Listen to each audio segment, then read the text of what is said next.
I'm LaCoe, Vice President of Marketing and Communications with the Lignite Energy Council, and I love this picture. I hate this picture, but I love this picture. That's AI generated, and that's what the world looks at our industry like. Clearly, there's a lot going on in the energy industries all across the state and beyond. When you look past the regulatory onslaught and the political pressures, especially those outside of our state lines, it makes you sit back and think, how did we get here? Well, there's incredible forces at play that shape our everyday lives, including the conversations around energy. From newsrooms to social media, it is abundantly clear that fossil fuels are playing the villain in their climate change story. But that isn't the entire story. What I want to go through today is the opportunities that we have and are already taking to change that narrative. But first,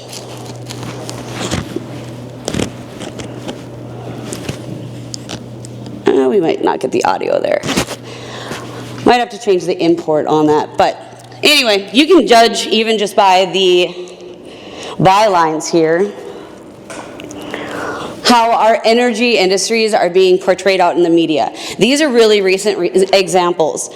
From hurricanes to wildfires, the energy industries, the fossil fuel industries, are blamed for extreme changes in climate, extreme changes in the weather. The imagery, the videos, and the incredible emotion that these political pundits on TV or this one's really great. I wish you could see this one. The gal there says, is there any way that you can ever believe that climate change isn't being caused by the fossil fuels? And this gal says, well, absolutely not. It's completely ridiculous that anybody would believe that. So as we look at all the news stories online, and you're going to see, or on the TV, online, you're going to see our hurricanes right now are being blamed on, if not government intervention, on fossil fuels. So the media onslaught, it's gone beyond fact sharing and has gone full bore into nudging them into believing what they want you to believe. They paint an incredibly bleak doomsday scenario that tells you, the watcher, that you need to feel this. You need to believe this. You need to believe that the climate is changing faster than we ever could have imagined, and we are going to head for the wall, and something's got to give. We need to do something now. We need to stop fossil fuels now. Keep going over there. What's even worse than what you see and hear in news reports is the visuals. Sensationalized headlines, or on the right-hand part of the screen, plumes of smoke coming out of smokestacks at power plants. They're emotional. They hit you where they want to hit you. Those visuals are difficult to get out of our minds. They stick, and they're effective. If not worse than the regular media, it's social media. Social media has just as much of an impact and ability to influence audiences, especially younger generations. We are all aware of Greta Thunberg. We know her. She's a global climate activist. She's got a heck of a following. 14 million people just on Instagram alone. But she's the one that we know, the enemy that we know. Because Hank Green 1 over here, Hank Green 1 doesn't even claim that he is a climate activist. He's not a globalist. He's not anything other than Hank Green 1, who has a certified sticker with TikTok. Hank Green 1 posted a 3-minute TikTok video that says we're heading for doom, we're all going to die, and it's all because of climate change and fossil fuels. That 3-minute video got 71 million viewers. That is 142 times more viewers than the entire advertising campaign paid for by the Lignite Energy Council's Public Affairs program in 2023. 142 times. Who the heck's Hank Green? But people like him all over that are being micro-influencers that largely fly under the radar of industry experts, and that makes them difficult to counter. So, what is the result of all of this national messaging? According to several different Pew Research studies, 58% believe that climate change is real and it is caused by human activities. See also fossil fuels. 55% believe that fossil fuel companies should be held accountable for climate change. Regulatory onslaughts. 77% believe that we should be prioritizing development of renewables over that of fossil fuels. Conversely, 38% believe that electricity use or production out of coal mining, we'll keep it around. And even fewer, 34%, think that oil and gas production should be prioritized over renewables. But when you focus on North Dakota, those numbers change. And it's pretty easy, at least in this room, for us to see why. More than 50% of our state's income comes from these industries, these fossil fuel industries. So we see an entirely different sentiment. 72% favor the use of coal to produce electricity. That 47% strongly favor. That's a good number. 62% believe that the U.S. should emphasize production of fossil fuels. 69% want coal to be mined for the next 50 years. The national narrative does not adequately depict what we see here. But just because we're floating along good here does not mean that we should rest on our laurels. Of anything, it's foot on the gas. So how are we countering these? Oh, I think I just shut off my screen. There.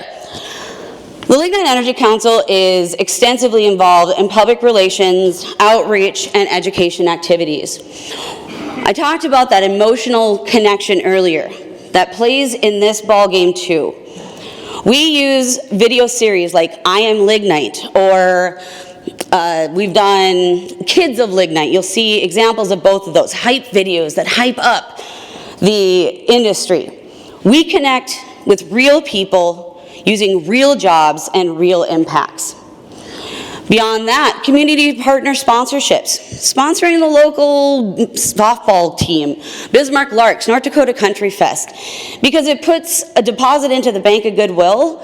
It lets them know that we are out there, we support them, and then we also get to educate while we're out there. Our educational outreach programs will cover a little bit more in a couple of minutes, but our flagship piece, the Lignite Energy Council's education seminar, has been going strong for 38 years. And of course, our lobbying and political advocacy. I will not get in front of Jonathan on that one, but under this program, we're doing the polling, we're doing the legislator education sessions and facility tours. Seeing is believing. Here's a video. Oh, that's right. We don't have the audio. But here, again, the visuals are the important thing. This is a hype video that we used out at the North Dakota Country Fest, and it was played before every main act, before every act that got up there, and it melds in then to our I Am Lignite series. 3 pretty notable faces in the lignite industry in and around the area. And they just talk about what impacts the industry has with them. My favorite new piece is this Kids of Lignite. This was produced last fall, I believe, last spring or last fall, and the kids are, my goodness, the kids are children of those that work in the industry out in the center. This kid was awesome. We have a lot of coal, and he talked about the tectonic plates moving and how it led to what we are now. And it all ends with, because this is coal country. That has been an incredible message that many of our members, our employees, the industry, and the families that surround them have adhered to. Now, there's a grassroots piece to this. You can't tell me that if you don't see your little Johnny or your little Sally or even your coworker in those videos, you're going to share those. You see those people at the gas pumps, you see those people at your local baseball games, and that makes that connection. So let's talk about education. That's where I spent the bulk of my career, was running our Lignite education seminar, our education program. And what's been really interesting is to see the shift in the education systems since I started focusing on this. What used to be textbooks are now transforming into online learning sources. A lot of our teachers now are tasked with going out and finding their own materials by which to teach their students. And I love the autonomy. I think it's great. However, the most accessible educational material is that from those who want to shut us down. It's accessible, it's done well, and that's the narratives that get pushed in school systems all across the country. Combine that with really complex issues and the expectation to simplify those in order for students to understand, and just the lack of balanced perspectives. I could tell a story about my son in middle school who had an instructor that anti-fossil fuels, said it in his class, said that they shut down coal. And Lord knows I created a little activist, because the next time that he had to wear the hat day or do the hat day thing, he came home and he got my Make Coal Great Again hat, and he wore that right to class. But that's the kind of advocacy we need. The next slide will be a video that you won't be able to hear, but it will give you some stats on our teacher seminar. 38 years, I said before. The 4,000 number is a little low, but about 4,500 educators have gone through our teacher seminar in the past 38 years. That equates out to a little over 650,000 students that we've had the potential to impact. The speaker that's going on right now, most of you may probably know him, Kent Ellis. Kent Ellis comes in and he talks about energy, careers, and jobs, and he's one of my favorites. And it leads into a series of videos that we have available out on our website, our Lignite Learn website, that are accessible for any teacher, anybody to access. Put them together, you get a 50-minute class period. So I just mentioned the Lignite Learn website. It's learn.lignite.com, and this launched a few years ago, and we're building it as we go, but it's an excellent resource for any educator, again, any educator, to go out and use to refresh maybe their knowledge if they've attended the seminar in the past. Access educational materials, access our video libraries, there's worksheets, there's all sorts of materials, and I don't know that we'll get it all the way down to the bottom there, but all of the presentations that are provided at the Lignite Education Seminar are available out here, and they're updated on a regular basis. But the student section is definitely my favorite, and the one that I love the most is Megawatt Mansion. Megawatt Mansion sets up the scenario where you and your family are going to go on a vacation, and your mother has secured a mansion for $150 a night. You can't even get a hotel room for $150 a night, but they get to stay in this mansion. The catch is they have to pay for every kilowatt hour of use. So as they go through the day, they select, oh, I'm going to use the dishwasher instead of wash dishes by hand. I'm going to go in the climate-controlled pool instead of going for a walk. So they make all of these selections ahead of time. When they get to the end of the project, it adds up their entire kilowatt hour usage, and it's pretty accurate. The one thing that's a little inflated is they're being charged $5 per kilowatt hour. Thankfully, we have affordable, reliable electricity from coal here in North Dakota, so we don't pay that much per kilowatt hour, but they end up getting a bill. I think this one was north of $870 beyond what the $450 that they thought they were going to pay. It then allows the students and the teachers to go through and see, had they made different choices, how would that have impacted their bill at the end of the day? And then they can make their choices beyond that. So that's where you come in. Those that are in this room, those that you're friends with, those that you sit down at the dinner table with, those that you go to church group or a service group with, you're our best advocates. We need to be louder than those that are talking about us. We need to tell our story so that somebody else doesn't tell it for us. And that means leveraging all of the opportunities. Speakers, go into a classroom. Volunteer to be a tour guide or co-host a tour at one of the facilities, because seeing again is believing. But my last thought I'll leave you with is the social media piece is probably the scariest piece that I hear from audiences when I go to present on topics like this. I don't understand the technology. I don't understand how to weaponize the tool.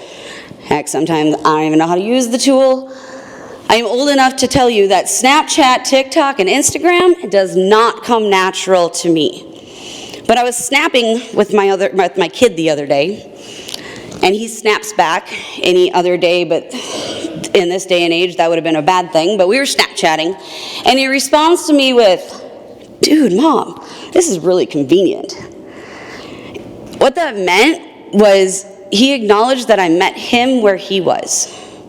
I met him where he was the most comfortable. I don't know how to add filters, I don't know how to add dancing dogs and all that other stuff to my Snapchats, but I did know how to meet him where he was. Now, I'm not expecting all of us to go out and learn or even have the time to learn how to use all of these tools, but at the very least, we need to not be dismissive. Every generation has had that place that they go to communicate and to learn, that common knowledge. It might have been the water cooler at work, it may have been the cottage cafe down on the corner. The internet and social media is this generation's water cooler. And we have to play out there. Otherwise, we're going to lose even more of the market share of their mind to support our industries. With that, I will hand it on over to Jonathan that can tell you how all of this is playing out in the legislative process and programs and projects. Oh, what? Oh, yes. Jonathan, one question on your classroom content slide. I really appreciate the fact that you're in the classrooms, first of all, but should you also be explaining to kids how environmentally friendly our production use of coal is compared to the rest of the world? I didn't see that up there. No, and I mean, we could go, talk to me afterwards and we could go real deep dive on this, but yes, that is one of the biggest components. Even with our education seminar, we have an entire 2 or 3 sessions on how the environment is made better because we provide affordable, reliable electricity for coal. How, Kathy said it earlier, the best stewards of the land are the ones that are out there. So that is absolutely a key. That goes along with that is the reclamation piece, and that's one of my favorite things to take into the classroom is they get to mine chocolate chips out of a chocolate chip cookie, or they get to mine coal out of a cake pan, but then they're expected to put it back. And they're expected to put it back as good as or better than it was before, and that provides that connection that we are stewards of the land. So absolutely, the environment's a big piece of that. Okay, Jonathan? I think yours might be up there. Am I using the same clicker? Okay. It's up here? Okay. Good afternoon, Jonathan Fortner. I do Vice President of Government Relations and External Affairs for the Lignite Energy Council. Wanted to give you an overview of all things that are going on in the industry. Kay is a tough act to follow. She had a very dynamic conversation. Mine is going to be a little bit more cerebral, and it'll make you think a little bit. So pardon a lot of text being on the screen, but what I want to basically, the message you need to hear is we have, in the lignite industry, we have a lot of great opportunities, but we have some existential threats as well. And those threats we need to get through in order to get to those opportunities. And some of those you have heard about before, but I just want to give you an update on where things stand today. And, nope. Hold on a sec here. Am I hitting the wrong button? It's this clicker.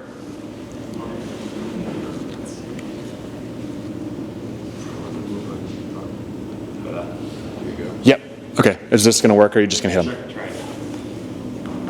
Yep, okay, great. So opportunity slide first. So great opportunities, one is the industry that stands today. We provide over $5.7 billion in regional economic impact that equates to more than 12,000 direct and indirect jobs that provides also $104 million in state and local tax revenue. That's what we're fighting for on a daily basis. The opportunities that we also have, other than to preserve the industry we've got, is based in carbon management. You've heard a number of speakers talk about that today. For us, this provides us with the creation of a new revenue stream. We provide power for electricity. We mine coal. We've got other uses that we can have for coal. But this is a revenue stream that we don't have today that we want to get to. And it's important because right now, the CO2 that we produce is a waste product. And it's also part of the reason that we're facing all of the regulatory threats that I'll get to in a second. So we need to find a way to address that. Either we do something with the CO2, or it's just a matter of time before the federal government clamps down far enough that they'll regulate us out of business. So we're really excited about that opportunity. In North Dakota, we're blessed, as Kathy Nessett had indicated before, with the Bakken, with all the storage opportunities. We're also blessed in North Dakota with critical minerals and rare earth minerals. Those are two separate things.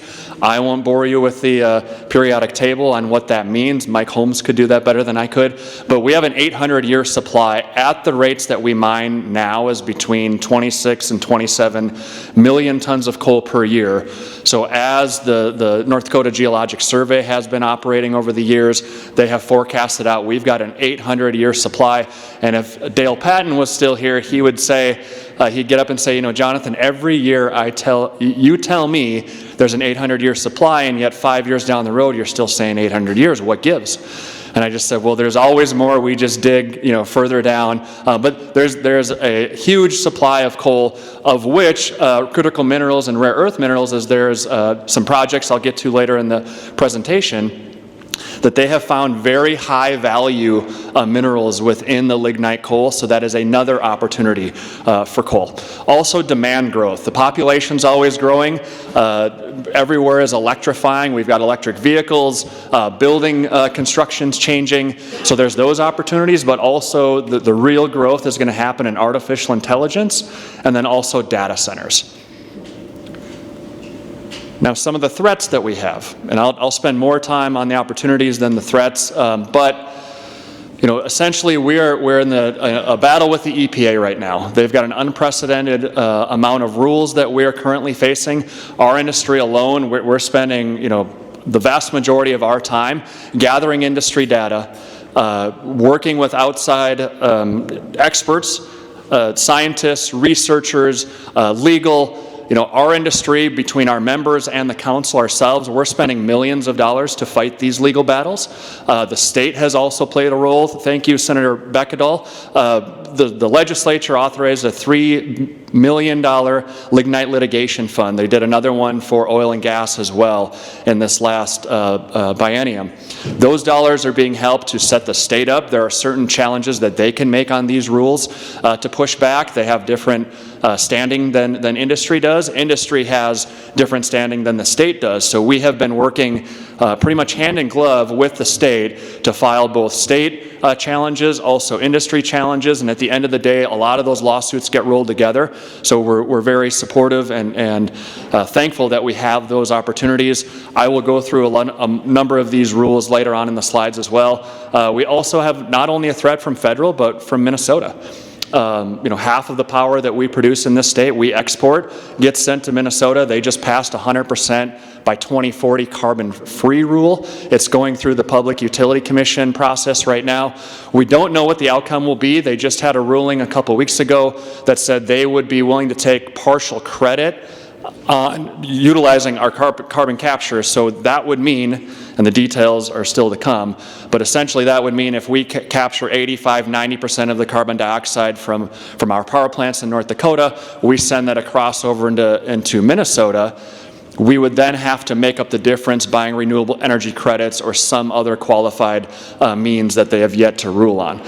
Now, You may be thinking, how can Minnesota dictate to us what we do in another sovereign state? That's a very good question. Those will come as time moves forward. We need to see the PUC over there continue to make some rulings and able to see, how is this going to affect us? What legal challenges do we have? As I talk about the industry that we have today, one thing that's important to know is on your smartphone, MISO, the Mid-Intercontinent System Operator, that's where Minnesota and half of North Dakota serves. It's a 15-state region. At LEC, we're active. We have a seat on the board over at MISO, which has been relatively new. We're providing a voice for coal over in that marketplace. But what I've got here is a series of different times. The text is really small. The one on the left is today. That's the fuel mix as it happens. These change on every 15-minute period. The one in the middle is from August 12th of this year. The one on the right is July 22nd. What you see is in gray, that's the power that they're getting from coal. Blue is from natural gas. Orange is from nuclear, and green is from wind, and then it gets down into imports, solar, and other. So you can take, I do this a lot. I know Mark Pierce is here at Faces of Coal. They're kind of famous for putting this on their materials as well. If you downloaded that app or you go to the website, misoenergy.org, what you'll see is a real-time display where they can tell you the total megawatts that the electric grid of a 15-state region is what the demand level is and how they're getting that power, right? So I'm going to switch slides here real quick. No, not that one. I didn't use it. Okay, so this is a dynamic graph, right? So as the day goes on, right, the wind picks up as the day goes, and obviously the sun shines during the day. When the sun goes away, solar goes down, wind goes down. It depends. Those are intermittent resources dependent upon the weather. What you have in the gray, the blue, and the orange, those are all fuel generation resources that are dictated by an actual fuel source. Those dials can be turned up when needed to meet those demand. Well, right now, coal makes up roughly 35% or so of the installed capacity in MISO. That means that's how much it represents. Wind can have installed capacity as well, but that doesn't mean that's what they produce. Don't want to get too technical on you, but what you can see is no matter if it's in the middle of the summer on the right, if it's in mid-August, or if it's today on a 75-degree day, look at the gray. Right? Look at the blue. Those are both fossil fuel resources. And when you hear a state like Minnesota say, we want to go 100% carbon free just because we dictate that we can do it, that's not reality. That's not science based, right? So this is what we're fighting for. This is what people need to understand. As Kay had spoke about, the education, when you talk to your friends and neighbors and they say, well, gosh, couldn't we all just do things that are just renewables? Climate is a problem. We're addressing, any of those concerns through our carbon management programs. We hear that. We see opportunity in it from a business standpoint. We see this as how to deal with the regulatory threats. But the fact still remains. You have to have these resources on the grid to make sure the lights still come on. Resource adequacy, so this is a technical term. Basically what it means is you can see on the left-hand side, look at the MISO side, that is the margin where they say, okay, we don't know exactly what the grid is going to demand on any given day. But what we need to do is make sure we have a buffer. So we're going to have the ability to produce 25% more than what the grid may be calling for. And what happens is in those you have plant outages, you have wind doesn't blow, there's all of these different factors you have to account for, but you want to have this buffer. The green line basically says here's what the margin should be over time, and it's largely based off the demand forecast. Look at what the blue line does. It goes down, right? So as I just showed you on the last slide, the importance of having a fuel resource in order to meet that demand, a lot of those resources are going away, or at least they're planned to go away. I'm not saying that's happening in North Dakota, but we are part of a grid, a 15-state grid, at least on the MISO side. SPP is another grid that North Dakota plays in. I think that's more like 10 or 12, Randy, does that seem right, states? Okay, so it's a little bit smaller, but at least SPP, looking out into the future, they can still have that resource adequacy reserve margin. MISO's not going to have it, and we're only looking a few years out. That is, if you're not seeing red flags, you should. Demand growth, and this is a great slide EERC has put together. You can see over time, starting over on the top left chart, in the year 2000, where it started, and look at all the growth that's happened. Right? Look at all the growth that's forecasted out into the future down here in the bottom right within MISO. That's population growth is part of that. It's electrification. It's electric vehicles, building, like I said before. But you know what it also is? It's the forecast of what AI and data centers are going to be. And I know data centers, you've got good data centers, bad data centers. There's a lot of factors that go into them. When I talk about it from the coal perspective, this is a huge opportunity for the coal industry to say, here are big facilities. The Department of Commerce has had a lot of interest where there is, basically they come knocking on the door of North Dakota. This can be from anywhere in the world. And it's the big, tech giants that are saying, we've got this bright future. We're going to make billions of dollars. Where do we go house a project like this? Where can we get baseload? Where is there a cold climate that keeps our computing systems where they need to be? And what's got the regulatory, from a standpoint of they're business friendly? Look at the states that are here. North Dakota right now, the forecast by EPRI, which is the Electric Power Research Institute, they're forecasting out into the future.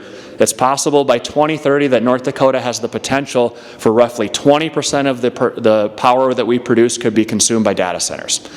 Now, there's a lot of details to figure out. How does that work out? Permitting, all of those other things. I'm not advocating as a data center expert, but I'm saying as a coal industry person, we need to find secure contracts into the future. We need big demand. Commerce, they've had roughly like 5 to 10 gigawatts of potential projects, right? The coal industry right now is 4 gigawatts. Wind is capacity at 4,000 gigawatts, 4,000. Right? It's bigger than the whole coal industry today, right? And they're knocking on the door now saying, hey, where can we build? Where can we get this power? Who knows what that looks like? Huge opportunity. Want to shift a little bit over into R&D. I'll kind of go through these pretty quickly just to show you some of the cool stuff we have on the horizon. Lignite Research Council goes back, Jason's in the 70s? Is it how long ago did we create LRC? Multiple decades. So this is a industry and government partnership. What the Lignite Research Council does is it sits out there, and there's an appointed body by the governor. They take in research proposals. They go through a whole process to kind of weed out who's going to match the dollars, what is the proposal, what does it mean for the future of lignite. It gets voted on, it goes up to the NDIC. The funding largely comes from the lignite industry.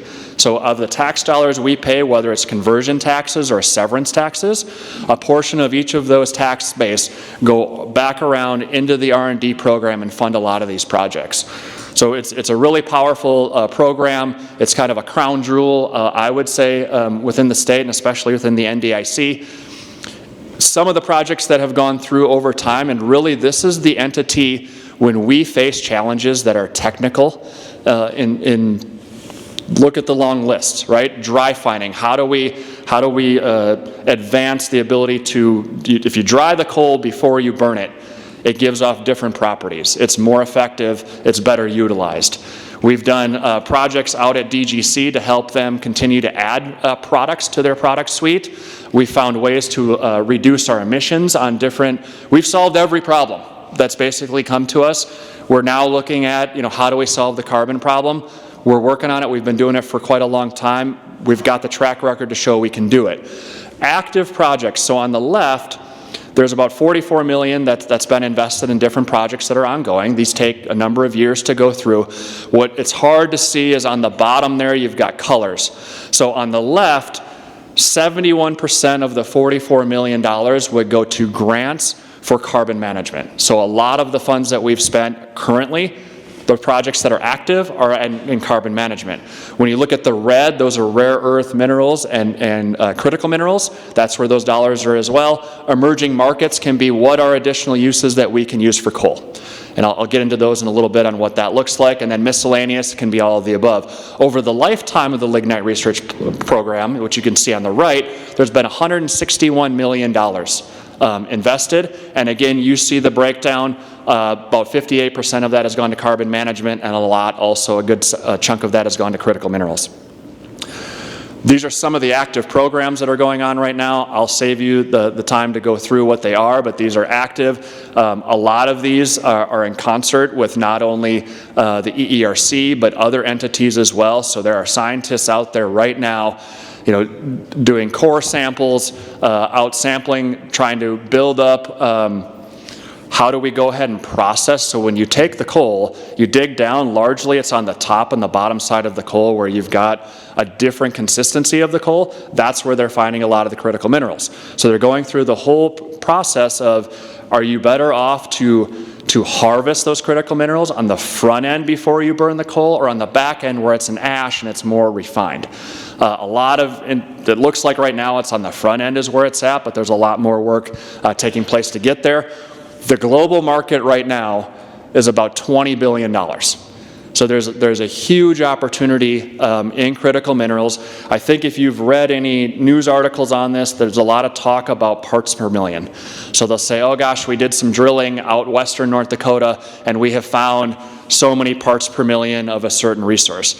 What's important is which one of those minerals is it? Some of them are more valuable than others, right? The parts per million is great, but if the parts per million is high in a mineral that's worth less, it's not as good as if you find a more valuable one and the parts per million may not be as much.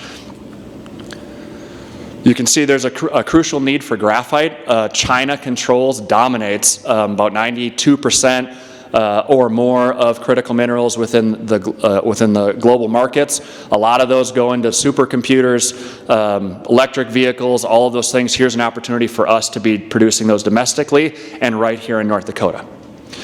Here's a map that's been produced with one of the research partners that shows this is the whole spread of where the basin is for lignite, and then also where they have been finding some of the critical minerals. Huge opportunity. Again, some more of the projects. There's a feed study going on right now that UND has up at EERC to do a demonstration facility. That's a project. You can see all the partners that are invested in that project. Once they get done with that phase, we'll see where it goes for the next phase to actually build a larger demonstration facility where they can go through and try and produce more.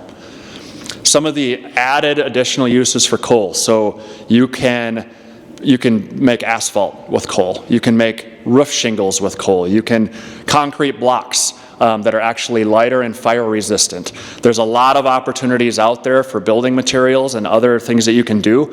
So we're looking into all of those to see where that ends up. I want to do a couple quick updates because I always get this question. I know our member companies do as well. Where's Project Tundra at? Right? Where does it stand today? I know there's been a lot of time and effort and resources put into it. Here's kind of the breakdown of the details. There's a lot to read on the screen. You might have saw an article a week or two ago where the Department of Energy started spending some of the $350 million grant award that they had given to Minn Kota about a year ago. They're in the first phase of that. It's a $4.2 million phase one to do a feed study that's trying to figure out how to construct a well. It'll last 6 to 9 months, and obviously the company has a match, so it'll be an $8.4 million project. The goal is to have, the construction-ready engineering and design began in 2023. The final design project has been initiated, so they're still working on that. They've proven the technology to a smaller scale. They've got the storage permits from the Industrial Commission for 220 million tons of storage. The developers think that there'll be a final decision on where the project can move forward or not in 2025. And if it did, commercial operation would start in 2029. Now, I think that there's a lot of pride in our industry that for decades, the coal industry, as they've been mining, as they live with the coal communities, that there is strong landowner support for Project Tundra. They have gone out and they have to date, the primary site where they will inject the CO2 is 97% voluntary consent. That is a great number that shows tremendous support in the area. They also have all the major permits that would be required to have this project move forward. They have it in hand. Now, there are some hurdles that still remain. And what that is we've got obviously inflation, which is hurting and impacting everybody and every economic project out there. So that has consistently moved that number up of what it'll cost to build this. EPA rules are obviously causing uncertainty. We don't know where those are going to go. When they apply that rule, how does it affect the plans that they had on how they're going to operate that equipment? Are there technical specifications they're going to have to meet? Is there a way they're going to have to do it? We don't know yet, but those are some of the hurdles that remain, and it's also financing, right? In this day and age, people are really nervous about where they're going to put big dollars on these kind of projects when you have, the economics and the politics that we have now. On Coal Creek, there's been a number of projects that have gone through the Lignite research program. There's been a redundancy study, there's been a storage complex that's been studied as well, and there's a bridge study. What's interesting is right now at Coal Creek, at the Blue Flint ethanol facility, they've been sequestering already. So we're proving at the site that you have the ability to do it. Now it's a much smaller scale of what Coal Creek would obviously need to sequester. But what they're doing at the moment is they've got some trucks that are out with sonar that will be starting in the fall that will go out and map the whole area to kind of see exactly what that looks like. They're starting to do some outreach advisory board meetings where they're meeting with people in the community. This could be elected officials, this can be landowners, and saying, here's our project, what do you think, what feedback do you have? I participated in one of those the other day. Representative Novak was there as well. So it's really interesting to see the outreach that's going on to make sure that that support is there. And they're, as Tundra is doing as well, they're always analyzing what are those financial pathways to make this project work, but there are still steps that have to come before those final deals are made. One of the things we just did in the last session, and is a current project being led by the EERC right now, is called the Lignite Plan of the Future. The legislature gave pre-authorization for $500,000 out of the Lignite Research Fund to go ahead and do a deep dive study. What does that plant look like in the future? The plants that we have are aging. I like to hear, or I've heard some of the plant owners always say, I keep hearing these plants are old and they're falling apart and that, whatever. Every couple of years, these plants are pretty much stripped down and all of the integral parts are replaced. So the only thing on a 50-year-old plant that's truly 50 years is the concrete that it's built on and the siding on the outside of the building. Everything is being constantly upgraded as state-of-the-art as it possibly can be. But at some point, it's not cost-effective maybe to keep that plant running, and we're talking a decade or two out into the future. Well, what does that next plant look like? What's the size of it? What will be the demand then? Is there any ancillary benefits? That, do you do gasification with it? Do you have it set up for carbon capture? There's a whole lot of unanswered questions out there, and really EERC is doing that deep dive. We'll have kind of the first iteration of that report here right before session, and what we're trying to identify is nobody's built a plant in a number of decades, right? What does that look like? Could anything be updated with permitting? Could there be any more incentives on what that plant looks like? Is there, there's insurance concerns that our industry has been facing. So they're doing an analysis on all those things, and we'll see here in the near future what they're finding, but we're really excited about what this project is going to look like. Couple last slides I want to leave you with. So I tried to be positive and give you kind of all the opportunities that we're excited about. Here are the things that are standing in our way that are critical, that will play out over the next couple of years. And it's really important that the state and the industry stays working together, and there's a coalition of other states and other industries outside of North Dakota all fighting these battles as well. This is one of the items that in our public affairs program we went out and had a cartoonist go ahead and put this together, which I think is hilarious, because that's exactly what they're doing. It's funny whenever you would any one of those TV sound bites that Kay had where you couldn't hear the audio. Our industry is treated like there's literally no regulations, right? Like everything that's coming out of a power plant that they show on TV, I guarantee you is not from the U.S. Those are all in China. They have different emissions controls. You drive by Coal Creek, if you're going back to Bismarck on a certain day, you can't even tell that thing's emitting anything. And if you do, it's water vapor, right? So we believe when the average staffer that works at the EPA is about 27 years old, they don't have a lot of real life experience or industry experience to say, hey, I got a great idea of what we can make this plant do. They don't know if that's even achievable. They really don't even care, to be honest. Does it cost more? Does it make their ability to produce go down? And does it hurt them where maybe one day we can drive them out of business? I firmly believe that's what's going on. Of the rules that are being challenged right now, I'm just going to show you one slide that shows all of the red states on the carbon rule, or greenhouse gas it's also called. These are the states that have all banded together to push back against EPA. North Dakota is one of the leaders of this coalition, along with West Virginia. Not every one of these states has coal, right? But they care. They see the overreach that EPA is doing. They think it's worth the fight to take that to the Supreme Court if needed, to go ahead and push back. The blue states that you see, and I mean, if you looked at an electoral map, a lot of this looks the same, right? You got the red states versus the blue states. The blue states are banding together, saying, no, we like what EPA is doing. So that's kind of a little look at what's going on. Pretty quick, I can give you an update on where do these legal issues stand. I know last year when I came and spoke at this event, I was giving you a little bit of a preview. A lot of the lawsuits hadn't been filed yet. We had just finished kind of the public comment period. So since then, the EPA has finalized a lot of these rules. They've put them back out, and there's a window there where we can go and object and file a lawsuit. On regional haze, so every 10 years, DEQ is required to put out a state implementation plan of what they're going to do to reduce regional haze in the region. And I don't know, I mean, anybody who's paid attention this summer, when you see haze or smoke in the air, where's it come from? Not North Dakota. If it does, maybe there's some grass fires that we've seen last week, but that's probably the lone time that's happened. They're coming from Canada, they're coming from California, from Utah. All of the industry data that we have and the data that the state has through DEQ shows that. Why are we the ones being penalized? Why aren't we talking about forest management? Right? So DEQ, we built a record along with DEQ. You got to have it, when a rule comes out, there's public comment period. And public comment period is not just do you object to the rule and you're going to send in a letter and let them have it. What you're doing is you're building the administrative record. You're putting in there, here is all the data, here's all the legal arguments. These are all the reasons that this rule is unconstitutional, unworkable, unachievable, too costly, whatever argument you want to make. You have to put that in the record.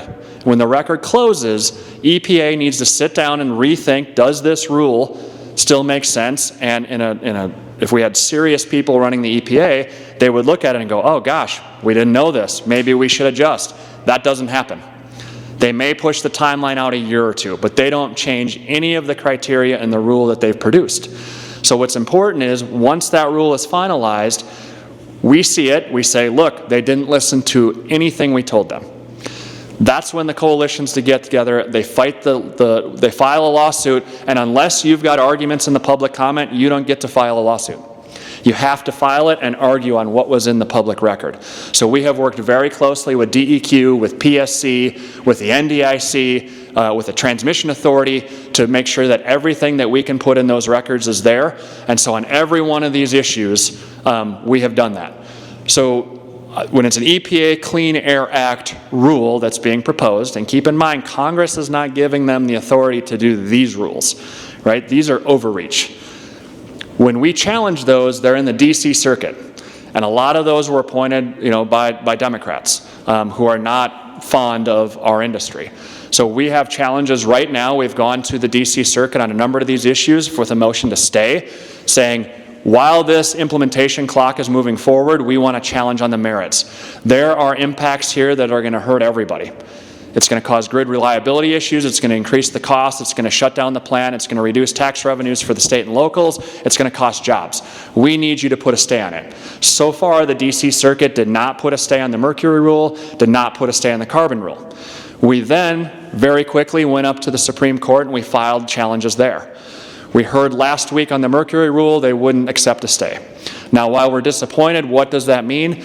That means that we're going to fight it out on the merits. There's a 3-year implementation to fight that out. We think we've got good arguments. We're still analyzing what exactly does that mean. And maybe the DC Circuit listens. If they don't, we appeal it to the Supreme Court. Supreme Court's been friendly on the West Virginia versus EPA, and they're seeing that there's overreach. We don't know when they deny a stay why they did it. So you're kind of reading the tea leaves. Carbon rule, they have not yet denied that. It's been there longer. So that's telling us that they're seriously looking at it. We might get a stay on that one. We're very hopeful. That one's very egregious. Bureau of Land Management has also put out a rule where basically they're going to say in North Dakota, we've got a lot of federal coal, and then there's a lot of private coal. It's all intertwined together. So when you have a mining company out doing their operations, they do a couple of seams over, and all of a sudden, here's federal coal. Well, we got to go put an application in, and what we've seen at BNI is it can take up to 7 years to get a response. Senator Hoeven has been very active in it. We finally got approved on one of those, and what do we know? But 2 months later, BLM says we're going to put out a new rule that says 95% of all federal coal is off limits moving forward. So we're working right now with the governor's office, with the Industrial Commission to push back on that. That's still in the works. We don't know where that's going to end up. But the theme here is they're going to tell us where we can and can't mine coal, and they're going to take a good chunk of it away with the federal coal. They're going to tell us as we operate the power plant that they think we have too much mercury in the air when actually we've already reduced down to insignificant levels, well below what Congress has authorized or demanded of where we operate. We've been below that. They're going to continue to push down on us. So they're going to get us with the operation, and on the back end they want to control what we do with the carbon dioxide, which we think we already have a plan. We don't think they need a rule. You get out of the way, we're going to solve whatever problem you think it is, and it's good for our industry. So very frustrating. I want to leave you with one last graphic, and this is the carbon rule. And this is the rule that says that every coal plant in the country by 2032, if you want to continue to operate, has to have a carbon capture system on your plant. Right? So when you hear, do we want carbon capture, do we not? It's not a choice for us anymore. This is a rule from the EPA that says we have to have it. If we don't, you're done by 2032. Thankfully, in North Dakota, we're decades ahead of basically where everybody else is in the country. We're one of 3 states that can actually permit to store the CO2. We've got EOR opportunities down the road to enhance oil recovery. We've got a regulatory climate. We've got state law. We've got pretty much everything that we need to be successful. We just got to take those last couple steps. But here's an interesting way to think about this. Way back when the interstate highway system was being, I think this is Eisenhower, way back when they wanted to go out and build the interstate highway, and remember this was back when there was a threat of nuclear war, right? Like we had to have a response, we had to do everything we can to get this built as fast as possible. At the time, it was 45,000 miles of road. The original estimate was it was going to take 12 years, $25 billion. The reality when it was done, it took 35 years at $114 billion. So think about that as they talk about all these climate activities, the Inflation Reduction Act, all the spending that they're doing. It's going to be trillions more than what they think it is today. For the CO2 pipeline, and this is EERC data, in order to put carbon capture on every coal plant in the country, right, and every new gas plant in the country, you're going to need 66,000 miles, right? So 21,000 miles more than what it took to build the highway system for the interstates. Right now, we've only got 5,300 miles of roadway, right? But the EPA says, don't worry about it, you got 10 years to do it, no problem. So they think it'll be the equivalent of building 20,000 more miles of road in a 10-year period when you couldn't even do it when you're trying to build literal roads. We're talking pipelines, right? None of this is achievable. It's not reality. There are parts of the country where we need to prove this technology. We need to see how it works, and then we can export that not only around the country, but to other places in the world that do no emissions controls. North Dakota is at the head of that, so it's something to be really proud of. So with that, I'm going to leave you with one last cartoon slide. You know, as anyone who's in the mining industry, I think Mark Pierce could vouch for this. I think this is how they feel on a daily basis, right? They've got all this red tape they got to deal with. All they want to do is mine coal, produce electricity for the region, feed their families, right? Provide back to the counties, the cities, and the states. That's what it is that as an industry, as a council, that we're fighting for. We're going to continue to do it. We think we'll be successful. We think we have facts and reality and all the teammates that we need on our side to do it. But with that, I guess I'll stop. I'll ask for any questions if you have some. But thank you for having me here today.